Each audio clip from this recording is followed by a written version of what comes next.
This is TechCrunch.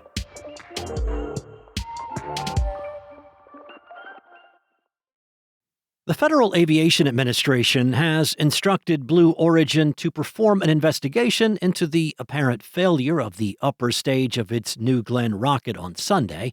That's according to the Orlando Sentinel. Now, that means the company will not be able to fly New Glenn again until it completes the probe. That could put a damper on Blue Origin's ambitions to launch as many as 12 more New Glenn missions this year, depending on how long the investigation lasts. The problem occurred during the third launch of Blue Origin's New Glenn mega rocket over the weekend. The launch got off to a pretty good start, with the company reusing a New Glenn booster for the first time ever and landing that booster again on a drone ship in the ocean.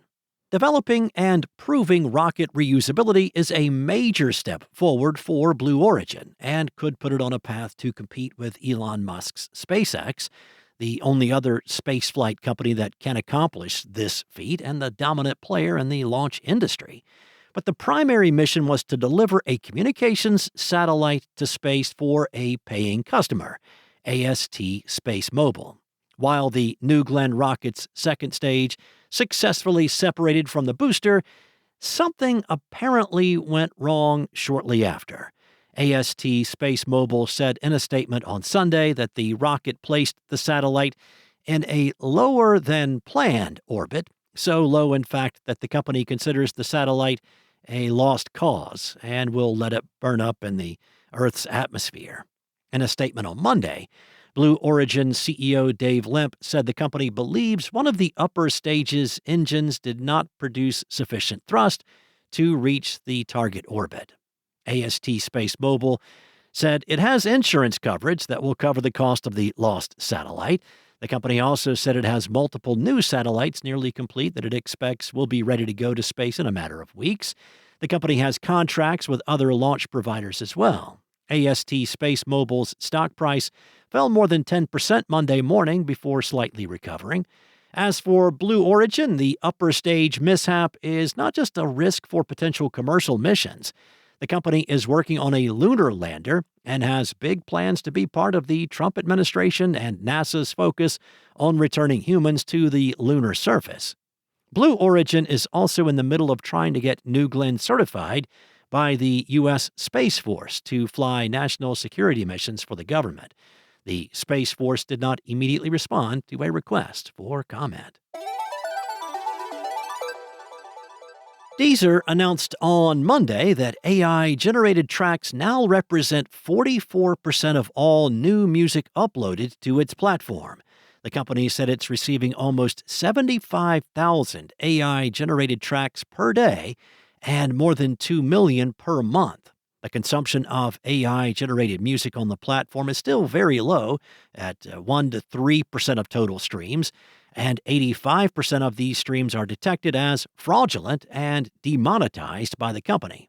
The latest figure from Deezer highlights a continuous surge in AI-generated music uploads to the platform. Deezer reported receiving around 60,000 AI tracks per day in January, which was up from 50,000 in November. Songs tagged as AI-generated on Deezer are automatically removed from algorithmic recommendations and not included in editorial playlists. The company announced today that it will no longer store high-res versions of AI tracks. The updated figure comes as an AI-generated track topped the iTunes charts last week in the U.S., UK, France, Canada, and New Zealand. Deezer CEO Alexis Lanternier said AI-generated music is now far from a marginal phenomenon, and as daily deliveries keep increasing, we hope the whole music ecosystem will join us in taking action to help safeguard artists' rights and promote transparency for fans. Thanks to our technology and the proactive measures we put in place more than a year ago, we have shown that it is possible to reduce AI-related fraud and payment dilution in streaming to a minimum.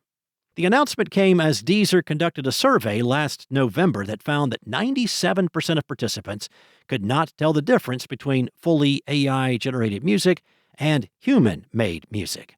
The survey also found that 52% of respondents said 100% AI-generated songs should not be included in charts alongside human-made songs in the main charts. Meanwhile, 80% said that AI-generated music should be clearly labeled for listeners. Deezer started tagging AI tracks at the platform level in June of last year, becoming the first streaming platform to do so. Over the course of 2025, Deezer tagged more than 13.4 million AI tracks on its platform. Now, other major streaming services, such as Spotify and Apple Music, take different approaches to AI-generated music, often combining the use of filters to identify low-quality AI music with other transparency efforts left up to the distributors. The National Security Agency is said to be using Mythos Preview, which is Anthropic's recently announced model that it withheld from public release. That's according to a report by Axios. The news comes weeks after the NSA's parent agency, the Department of Defense, labeled Anthropic a supply chain risk after the company refused to allow Pentagon officials unrestricted access to its model's full capabilities. Anthropic announced Mythos earlier this month as a frontier model designed for cybersecurity tasks, but claimed the model was too capable of offensive cyber attacks to be released publicly. As a result, the AI firm limited access to around 40 organizations, of which it has publicly named only a dozen. The NSA appears to be among the undisclosed recipients and is said to be using Mythos primarily for scanning environments for exploitable vulnerabilities. The UK's AI Security Institute has also confirmed it has access to Mythos. The U.S. military's expanding use of Anthropic's tools comes as it simultaneously argues in court that those tools can threaten national security. The Pentagon's dispute originated when Anthropic refused to make Claude available for mass domestic surveillance and autonomous weapons development. The NSA's access to Mythos comes as Anthropic's relationship with the Trump administration appears to be thawing.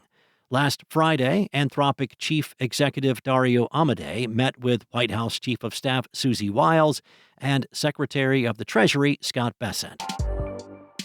That's all for now. For more stories like these, go to TechCrunch.com.